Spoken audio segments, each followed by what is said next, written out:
Lucy, for you, 23 second half points was what I'm hearing is the total for you. Just kind of what did you have working for you there in the second half? I think we started to get stops more. Like our defensive got better, and then I don't know, we were sharing the ball really well. So I think my teammates found me where I'm most comfortable, and I didn't know that, so that's fun.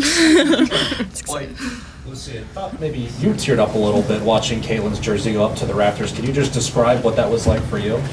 It was really cool. I mean, every time I watch any of her highlights or anything, I'm like, wow, she's so good. And she practiced the other day. I was like, wow, this is so cool. But, I don't know. It's just amazing, and everything she's done for the sport. And, that's part of the reason I'm here, because of how much she's grown women's basketball. So, either of you tell me about that start. I mean, they started 1 for 21 from the field. How were you able to do that defensively? I mean, this never been one of the best defensive efforts. Yeah, that was really a part of our game plan, was focusing on our defense and really making sure that Juju was going to pass to other people, make other people hurt us. Obviously, Juju was going to get her own points, but not to get discouraged by that. And when she wasn't hitting and no one was hitting, we were just rolling, and that gave us a lot of confidence going into the start of the game. Jeff. Addy, you got it rolling there as well as Lucy in the fourth quarter, but I couldn't help but notice a couple of those were elbow shots, the same one you missed against Oregon. So what was working for you today, and that kind of put some of that away? Yeah, I think we just work on those shots so much in practice that the one at Oregon I was surprised that I missed, honestly, because we work on it so much. But it was definitely really cool to see two of them fall today after being disappointed by that one miss in Oregon. Oh, Lucy, it seems like in that fourth quarter especially, you were just hitting everything. It seems like you were in a rhythm like we maybe haven't seen you get into yet here at Iowa. Could you feel that too? Like this was maybe what you came here to Iowa for, what you came here to do?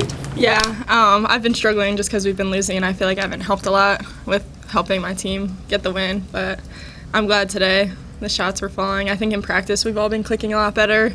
I think it just takes time sometimes, and 5 new starters pretty much, like Sid and Hannah have been here, but the rest of us, we needed to learn to play with each other. And I think it was clicking the past few practices. We had Washington, we had a glimpse of it, and then I think now we're rolling. So. Yeah, you look at the atmosphere walking into this environment where people were here 10, 15 minutes before the whole arena was packed, and it was loud. Got up to 118 I had sometimes on decibels.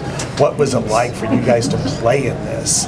And especially for you, because this is kind of what it was like a lot last year, but to be able to be a part of this kind of atmosphere. Yeah, it was cool. I know Jan has talked to me a few times and was like, this is what you came here for, play your game, you got this. But I noticed how loud it was. First, when I went out to shoot, there were already people in the stadium. I was like, what is this? People aren't supposed to be here yet. But and then when we came out to warm up, it was so loud already. The tip-off, it was my ears. I was like, I hope it gets a little quieter because I can't hear anything. But no, we've been practicing with sound too. The coaches did a good job of preparing us for it. And every time I looked around, I was like, wow, this is crazy. I can't believe I'm here right now. But I'm glad we got the win in front of all those people, and greatest fan section there is, Nancy. How difficult is it, not just losing Caitlin, but you lose Kate, you lose Gabby, to replace that and find a new rhythm of the team? And can this win, on top of the couple previous ones, can this really spark you guys for the rest of the season? Yeah, I think obviously losing all of your starters is really hard, but I think it really just speaks to the culture of this program, how fast, honestly, we're able to rebuild, and everyone trusts one another, and we trust our coaches. And definitely these past 3 games really have given us a huge spark, and the one today, biggest spark that we could have gotten in front of 15,000 people and Caitlin and all of our old teammates. And this is definitely probably a 6th defender on the court here tonight. Dargan. Addy, just how much do you feel like handling everything today can improve and move forward the mental fortitude of this team? Yeah, I think today really showed us how good we can be, that we can win and we can stay in any game with any team, that we're really good. And now we can fully believe it because we have a win against a really, really good team.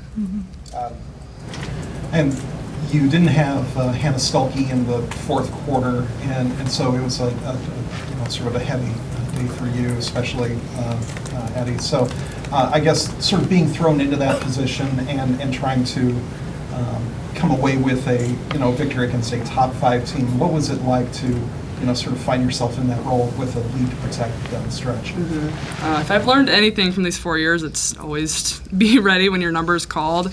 I'm just going to go in and do what the team needs at any time, whenever the coaches decide to put me in, whatever I can do for the team, I'm going to be ready for it. And I feel like as a senior now, I've taken a bit more leadership role, and I can just kind of calm down maybe some of the underclassmen and really just make a big impact on the game. Thanks, guys. Thanks, guys. Thank you.